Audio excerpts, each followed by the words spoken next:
I'm Linda Locke, and I'm the Director of Brown County Developmental Services here in Hiawatha, Kansas. I've been here since 1984. I had quit teaching special ed, tried to stay home and have babies, and came back for minimum wage to be the life skills trainer. And then we got pretty desperate.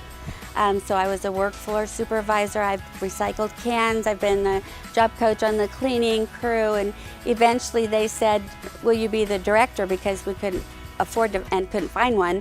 And I said, I don't do money. And so they found me Linda Negus, who was my partner for many, many years. She just retired 2 years ago. So together, I think we feel like we grew a good thing for the community. So, do you want to tell them your name? What's your name? David Beecham. David Kent Beecham. And he was one of our original folks that were served back in 1968 when a group of parents started the agency. And so our 50th anniversary was his 50th year. Pretty cool. So, and David's story is kind of neat and kind of sad too. His family gave him up. And so when they started the daycare center, he was living in the local Brown County infirmary out in the country. And he was way too young at 20 to be living in a nursing home. And so that's why they invited him to start coming to the daycare center, which then became the sheltered workshop, which then became Brown County Developmental Services. What is your favorite job? Do you like pricing? Yeah. Yeah, we price things with dots, and that way they don't have to know their numbers or how to write price tags or things like that. And so Karen can, the lady that he sits with a lot, or Terry, can give him a group of items that are all the same price, like 75 cents, and say, put the yellow dots on, and David does it fine. And he's paid for every single dot he puts on, or every item of clothing that he hangs, or when he helps move furniture, or when he sorts. Rainbow is great for us. You know, they come when we call, which is sometimes frequently. Some of our folks that have the cable, they like to fiddle with it, and so they get themselves turned off, and the staff can't figure out how to turn them back on. And of course, TV is #1 important to most of them, and so the servicemen will come running over and hook them back up.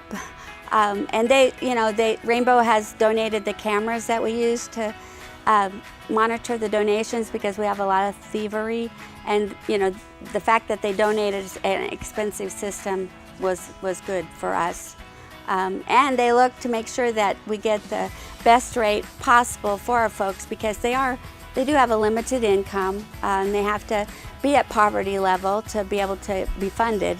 And so, doing like a group cable plan at Delaware, that helps all of them have more money to buy groceries and pay their rent and things like that. So we love Rainbow. Our vision or mission is expanding horizons for folks with intellectual disabilities. And when I started teaching school back in 1976, the daycare center had just barely begun. Special ed had just barely begun, and folks were still segregated. Now they are integrated in the classroom, and BCDS folks are integrated all over Brown County. We have folks that work in the school system in Horton, in our school system in Hiawatha, at Walmart and Kneecap and McDonald's, and just everywhere. And so what I've seen that over many, many years is that the acceptance of our folks has changed tremendously. Instead of being afraid of us, or like at the Capitol, we'd get on the elevator and people would get off. And now they're just like, come on in, and everywhere we go, doesn't matter, if we're in another town doing some activity, people are just okay with us.